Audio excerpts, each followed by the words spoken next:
அந்த பெண் சென்னை உயர் நீதிமன்றத்துக்கு வராங்க. நீதிபதி வைத்தியநாதன் அவர்கள் தலைமையிலான அமர்வில் தான் இந்த வழக்கு விசாரணைக்கு வருகிறது. நீதிமன்றம் இந்த வழக்கை எப்படி பார்க்குறாங்க அப்படின்னு பார்த்தீங்கன்னா, திருமணம் செய்து கொண்டவர்கள் தான் குடும்ப நல நீதிமன்றத்திற்கு வர முடியும். அந்த குடும்ப நலம் தொடர்பான சட்டங்களின் நலனை நீங்கள் பெற முடியும். அப்படி இல்லாமல் நீங்கள் 2 பேரும் திருமணமே செய்து கொள்ளாதவர்கள், அதனால் இந்த சட்டத்தின் உதவியை நீங்கள் பெற முடியாது அப்படின்னு சொல்லிட்டு அவங்களுடைய வழக்கை நிராகரித்து விடுறாங்க.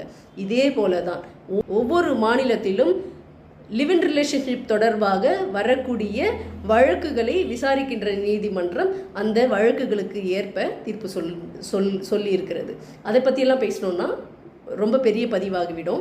அதனால் சுருக்கமாக உச்சநீதிமன்றம் லிவ் இன் ரிலேஷன்ஷிப் தொடர்பாக எந்த மாதிரியான கருத்தை வைத்திருக்கிறாங்க அப்படின்றத நம்ம தெரிஞ்சுப்போம். ஏன்னா அதுதான் மிகவும் முக்கியம். நம்ம சொல்லியிருக்கோம் இல்லைங்களா, நீங்கள் பொதுவாகவே